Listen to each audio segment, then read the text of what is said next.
Hello and welcome back to the sideboard here at the StarCityGames.com Open Series in Knoxville, Tennessee. We have just finished round 2. I'm Nick Miller alongside Phillip Fortner. How you doing? Pretty good.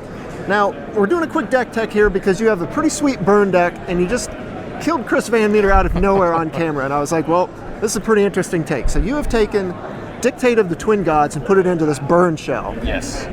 Tell me how you came to this conclusion and, like, obviously how good it is with Boros Reckoner too. So the first thing when I got Dictate is my friend was telling me about Fated Conflagration, which deals 5 to a creature or planeswalker. He was telling me about the sweet combo with Dictate, and then you conflagrate your own Reckoner, deal it 10, and then you deal them 20. So I was like, that's pretty good, but Fated Conflagration isn't very good on its own.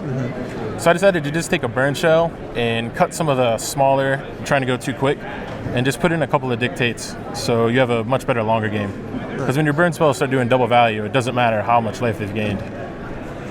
Right, and what caught my eye is when you had CVM got a monster Stormbred Dragon and you just flashed in a Dictate, Spark Trooper, Mutavault, Satyr Fire Dancer, just lethal right there out of nowhere. 18 out of nowhere.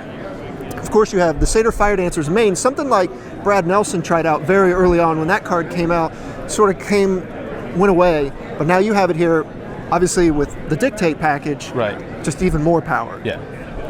It's Searing Blood was testing okay, but the 2 damage from Searing Blood usually wasn't enough to be killing creatures. So I needed something else to do on turn 2 besides just Magma Jet to scry. And Fire Dancer just fits it perfectly. It's just something I can do on 2. And Ash Zealot was underperforming very often, running into Caryatids.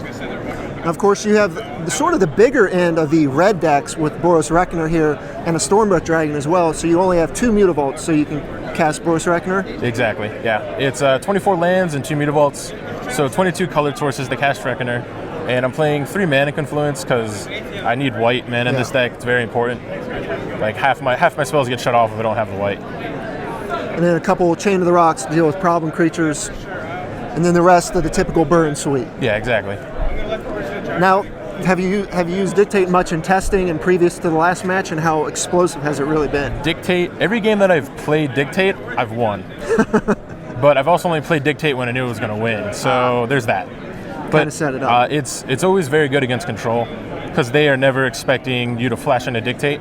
They'll tap out for an Elspeth or play their Aetherling. If you flash in a Dictate and you just attack with a Reckoner, they'll probably just take the 6 or they'll just block it. And then afterwards, you get to just burn your own Reckoner, double it, and then double it them. And just kill them. Yeah, you just helix your own Reckoner, deal Reckoner 8, and then 16 them. An interesting interaction you explained to me was how Dictate works with Trample. Or rather, it doesn't work with Trample. Yeah. Explain that, because that caught me off guard. Yeah, so one of the only little problem is, like with Spark Trooper, is when you attack in and they have a blocker, say they just block with a Caryatid, you have to assign the 3 damage to the Caryatid that would kill it, and then the 3 that tramples over, and then Dictate uses its replacement, and then the damage is doubled to 6 on the Caryatid and 6 on them. Okay. So that's the only problem with Trample, but...